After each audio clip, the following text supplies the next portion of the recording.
Bueno, ahora eso sería con la parte de segmentación de clientes, pasando a la construcción de mapas perceptuales. Vamos a ver análisis de factores. ¿Qué es el análisis de factores? Es un método con el que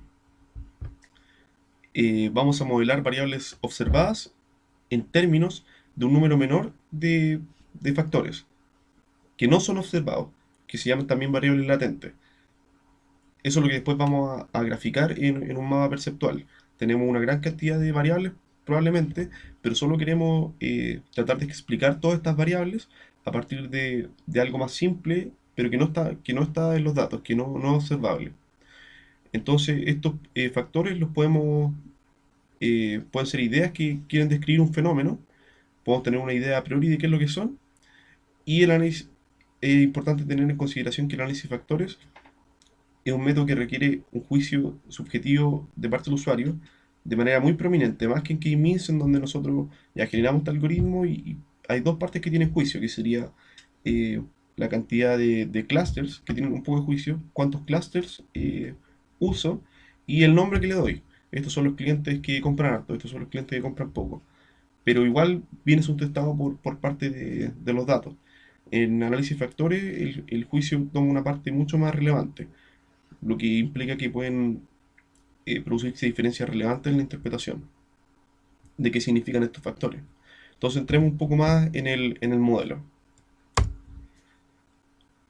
Tenemos en la variable x sub i, un vector para el cliente i, en donde tenemos todos sus atributos observables, p atributos, en donde de la misma forma que antes, el atributo 1 puede ser el nivel de deuda que tenga, el atributo 2 su edad, el atributo p puede ser la nota que le dio a un atributo de un producto en particular.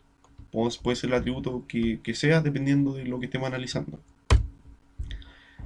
Este modelo va a asumir que los datos provienen de una población. Este dato proviene de una población que tiene una media mu sub i. Es decir, el valor esperado de este vector es un vector de medias mu sub i, de la misma dimensión que los datos. Y vamos a considerar m factores no observables que son comunes a todos los individuos. Vamos a tener estos m factores que van a compartir todos los individuos de la población y, como les comentaba, queremos tratar de explicar estos p atributos con una cantidad menor de factores no observables, por lo que vamos a tratar de que m sea mucho menor que p. Y el modelo consiste, esto es para un cliente solamente, es básicamente una regresión. Tenemos el beta 0 acá, que va a ser la media, este va a ser el coeficiente que acompaña al factor, beta 1 por el factor 1, beta 2 por el factor 2, hasta los m factores, más un término de ruido. Y esto lo hacemos para todos los atributos de la base de datos. Entonces los coeficientes de las regresiones, estos L, les vamos a llamar los loadings de los factores. Y si lo agrupamos todo en una matriz, va a ser una matriz que tiene dimensión P por las variables observables y M columnas por la cantidad de factores. Estos errores que les comentaba son llamados los factores específicos de la variable J. Y también lo podemos agrupar en un vector para cada cliente I. Esto permite escribir el modelo en forma matricial. Aquí tenemos todos los datos, el vector de medias, lo agrupamos así, para cada uno de los n clientes, el vector de medias para cada uno de los n clientes, la matriz L ya la tenemos escrita acá. Como los factores son comunes para todos los clientes, se repite este vector f y tenemos los factores específicos finalmente en esta matriz, produciendo este modelo un poquito más ordenado de observar en forma matricial. ¿Qué supuestos toma este modelo para generar lo que vamos a obtener con finalmente estos factores para construir un mapa perceptual? Primero asume que los factores específicos tienen media cero. Esto para todos los factores. Lo mismo para los factores comunes, también asume que tienen media cero, y esto termina implicando que el valor esperado de la variable x es mu sub i, lo que queríamos al principio. Esto es súper fácil de comprobar. Se van a la ecuación que está acá, aplican valor esperado y ven que como los factores específicos comunes tienen media cero, lo único que sobrevive es este término de acá.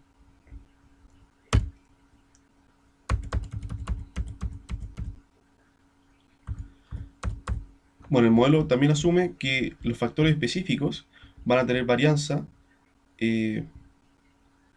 común independiente del cliente.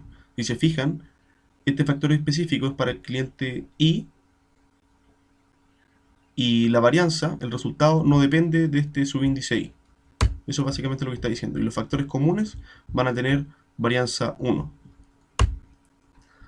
También asume que los factores específicos no están correlacionados. Esto lo vemos a partir de la covarianza.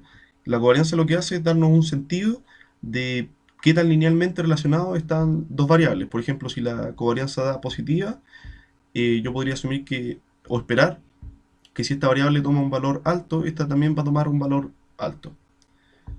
Y es parecido a la correlación, pero la correlación normaliza la contribución de cada variable. Sin embargo, podemos decir que a partir de esto, que los factores específicos no están correlacionados.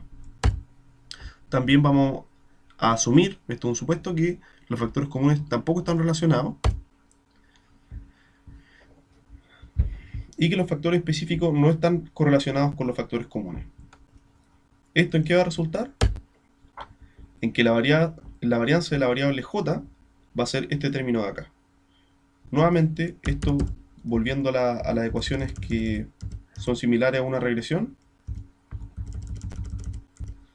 si nosotros le aplicamos varianza a esta línea, usando los supuestos mostrados en esta slide, estos supuestos de cómo calcular la varianza, de los valores que toma la varianza, se obtiene estos términos. Y la covarianza que se va a obtener va a ser esto. El nombre que le vamos a dar a este término de acá, a los loadings al cuadrado, la suma de los loadings al cuadrado, le vamos a llamar comunalidad para la variable j. Y bueno, más adelante va a quedar un poco más claro, pero mientras más grande la comunalidad, va a ser mejor el desempeño del modelo para la variable j. Va a ser mayor lo que estoy capturando, la varianza que estoy capturando del modelo, porque estoy tratando de explicar una gran cantidad de variables con menos variables. Va a ser como un parámetro similar al R cuadrado, que probablemente conocen. Y podemos escribir la matriz de varianzas-covarianza a partir de estos términos. ¿Qué es la matriz de varianzas-covarianza? Es una matriz que tiene en la diagonal todas las varianzas y en todos los términos que no son la diagonal, las covarianzas. Estas varianzas y estas covarianzas. Entonces, si nos damos cuenta, al multiplicar L por L traspuesto, obtenemos esto. Y si le agregamos, esto va a dar las covarianzas para todos los términos de la matriz y estos términos para la diagonal, donde están las varianzas. Y si le agregamos estas varianzas con esta matriz diagonal, obtenemos finalmente la matriz de varianzas-covarianzas. Esto también es importante, que a partir de la derivación del modelo, que existen infinitos modelos que tienen el mismo ajuste. Pero fuera de que esto sea algo malo, va a ser algo que vamos a explotar en el análisis. ¿Cómo se ve esto? Este es el modelo, la forma matricial que habíamos escrito antes. Pero, si yo multiplico aquí entre medio por una matriz T por T traspuesto, en donde T es ortogonal, lo que quiere decir que T por T traspuesto da la identidad, o sea que aquí no estoy modificando nada, con eso me refiero a que tienen el mismo ajuste, pero si yo multiplico L por T, obtengo una nueva matriz de factores, L' y T traspuesto por F, obtengo otra matriz también, F', lo que haría que al parecer tenemos otro modelo, pero que tiene el mismo ajuste. Entonces yo puedo decir, pucha, tengo muchos modelos que puedo ocupar, ¿cuál ocupo? Eso va a ser algo que vamos a explotar en el análisis de factores. Entonces ya, después de haber visto todo este modelo, su supuesto y en qué resulta la derivación, vamos a estimar los parámetros con el método de componentes principales. Ese va a ser la matriz de varianzas y covarianzas muestral. Básicamente esta es la fórmula de obtener las varianzas y las covarianzas y armar una matriz. Pero a partir de los datos. La otra lo hacía a partir de los parámetros. Para esta matriz, si recuerdan de álgebra lineal, vamos a tener p valores propios y sus correspondientes p vectores propios, que los vamos a anotar por lambda 1 hasta lambda p, y los vectores propios los vamos a anotar con e1 hasta e sub p. ¿Qué vamos a hacer con esto? ¿Y cuál es la intuición detrás de ocupar valor y vector propio? Es que nos permite descomponer una matriz de manera que nos muestre información sobre sus propiedades funcionales, independiente de la representación que le demos. Así como los números enteros los descomponemos en sus factores primos, que nos puede dar información de si el número es divisible por tal número. Es la misma idea que hacen los valores y vectores propios. Y por ejemplo nos puede decir si una matriz va a ser complicada o no, invertirla solo a partir de los valores propios, por ejemplo. ¿Qué es lo que vamos a hacer con esto?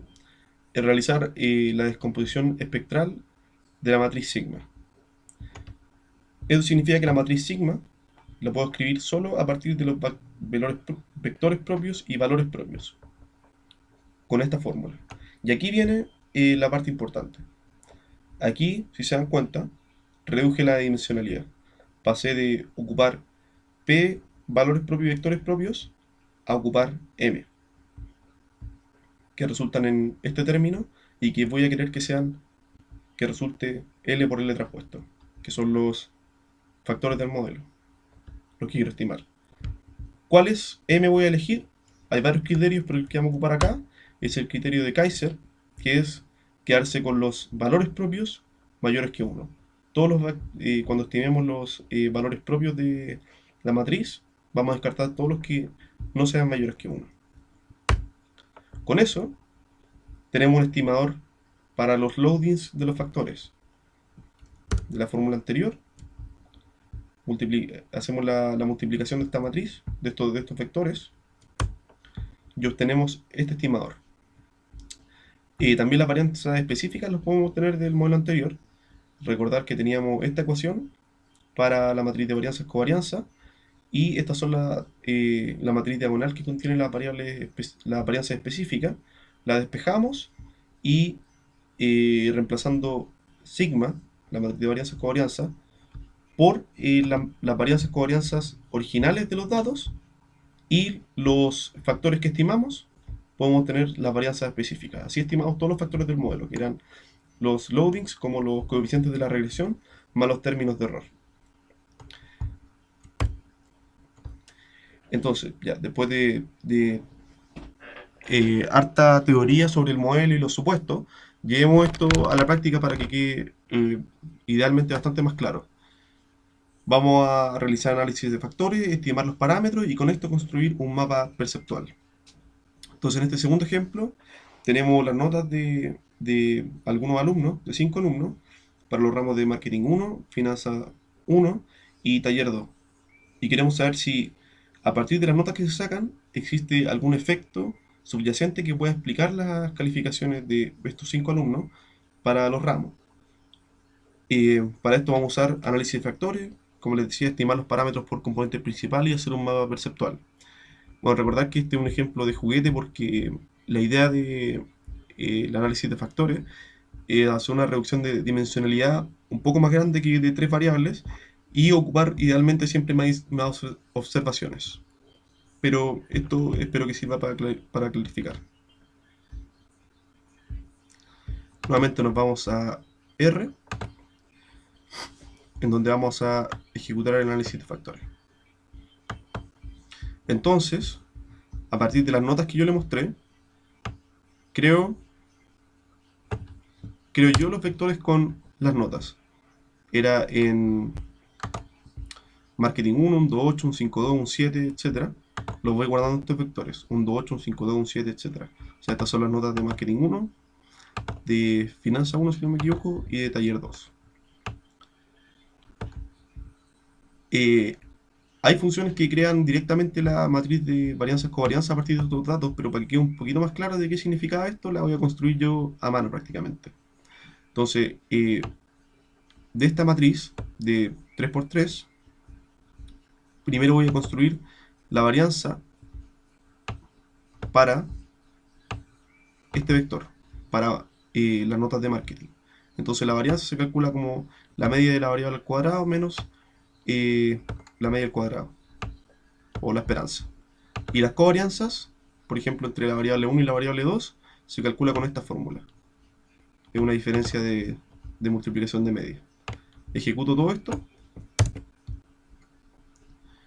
y ahora la voy a mostrar. Después de guardarla en una matriz de 3×3, como son tres variables, y la voy a visualizar. Esta es la matriz de varianzas covarianzas que le decía. Entonces tengo la varianza de la variable 1, aquí la varianza de la variable 2, aquí la varianza de la variable 3, y en los demás términos de la matriz tenemos, por ejemplo, la covarianza entre la variable 1 y la variable 2, que es la misma que la covarianza entre la variable 2 y la variable 1. Esto es una matriz simétrica. Y así para los demás términos. Ahora vamos a calcular los valores y los vectores propios usando esta función, donde yo le doy la matriz de covarianza y le digo que es simétrica. Ejecuto esto y guardo mediante este código los valores propios y mediante este código los vectores propios. Entonces visualicemos. ¿Qué son los valores propios que me dieron? Me dio 3.55, 2.88 y 0.01. Como yo les comentaba, el criterio de Kaiser dice que ocupemos solo los valores propios mayores que 1. ¿Por qué así? Porque queremos disminuir la dimensionalidad, pero tratar de conservar la mayor parte de la varianza posible. Por eso, un criterio es decir, solo voy a reducir dimensionalidad a través de conservar solo los que tengan valores propios mayores que 1 para, a la vez, tratar de guardar una gran cantidad de varianza.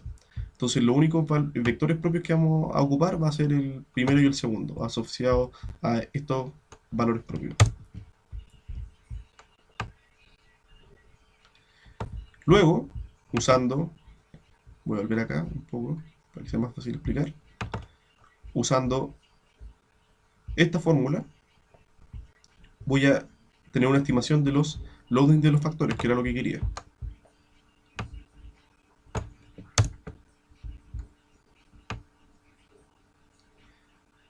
Y finalmente,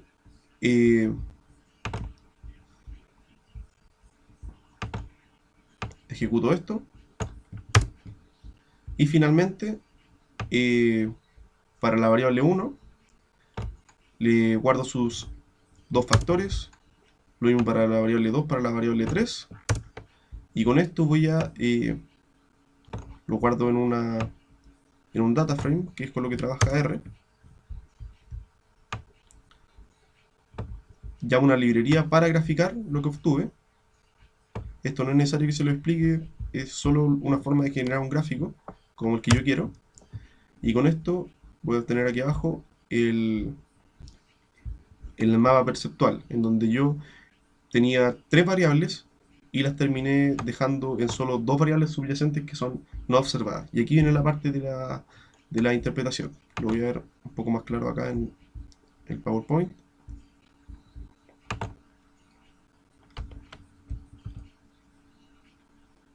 Entonces este fue el resultado obtenido.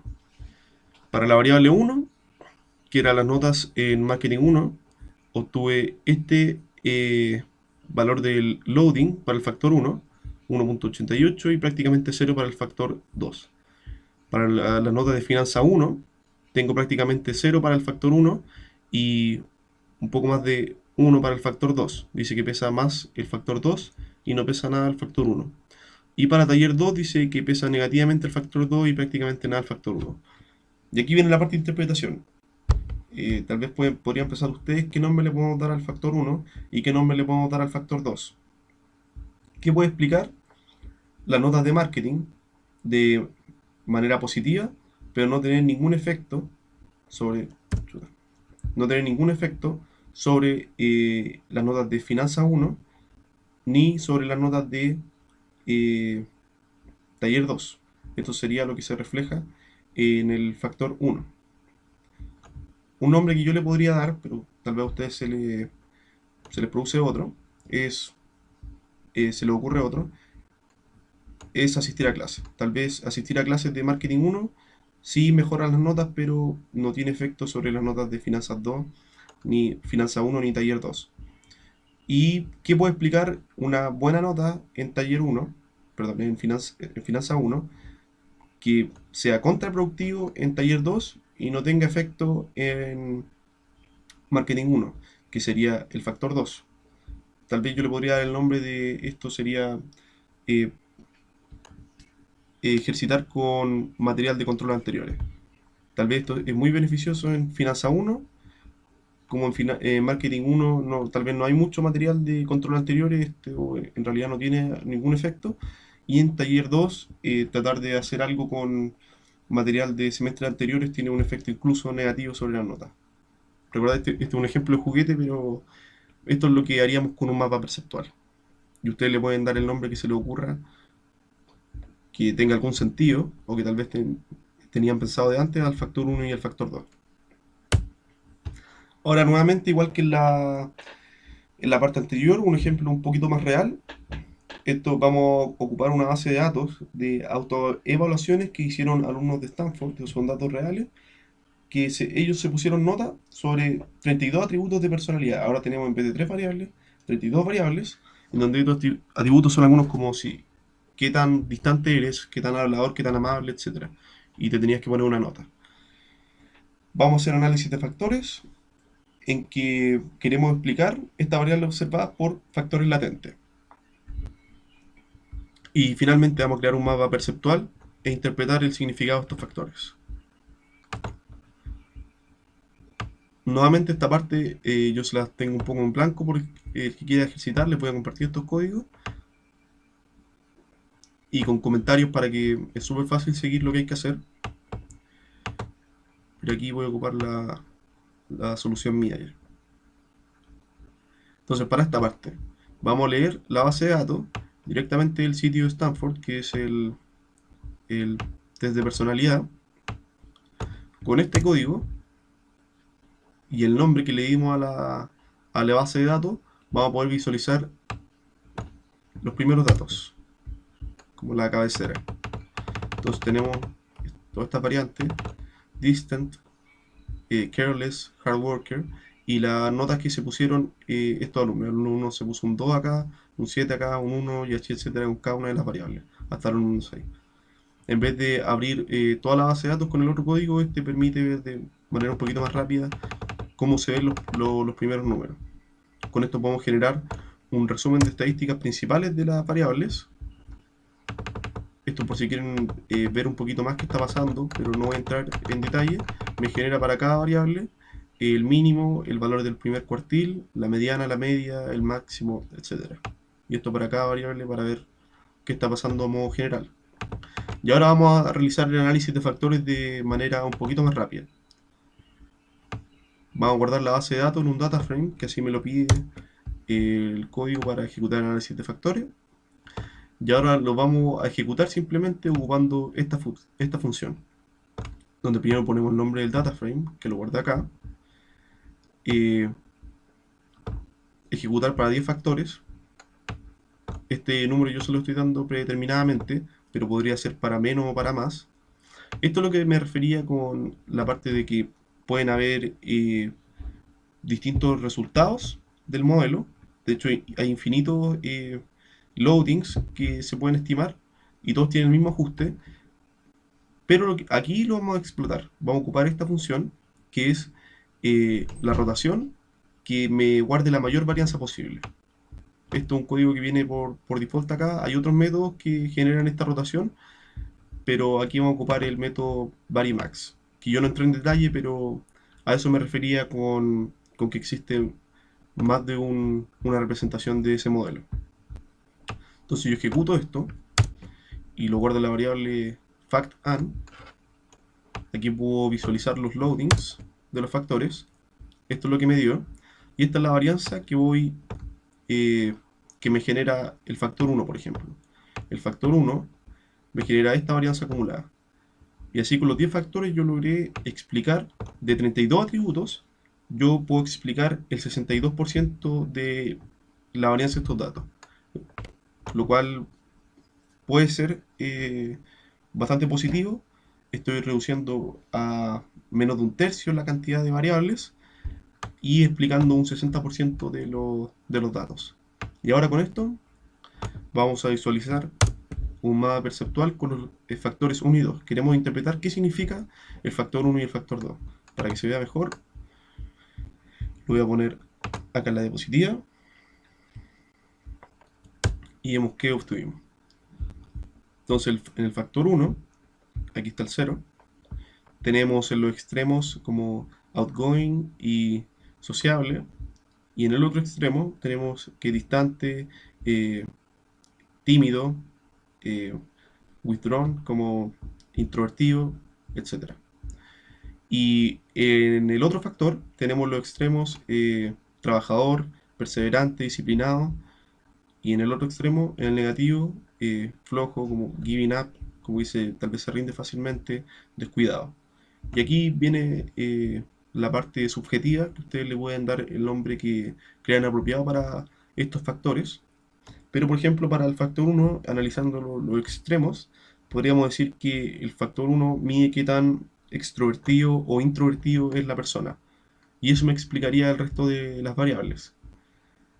Y tal vez el factor 2, a partir de también nuevamente los extremos, podríamos decir tal vez que mide qué tan escrupulosa es la persona por esta variable que es trabajador disciplinado versus ser flojo y descuidado, etcétera.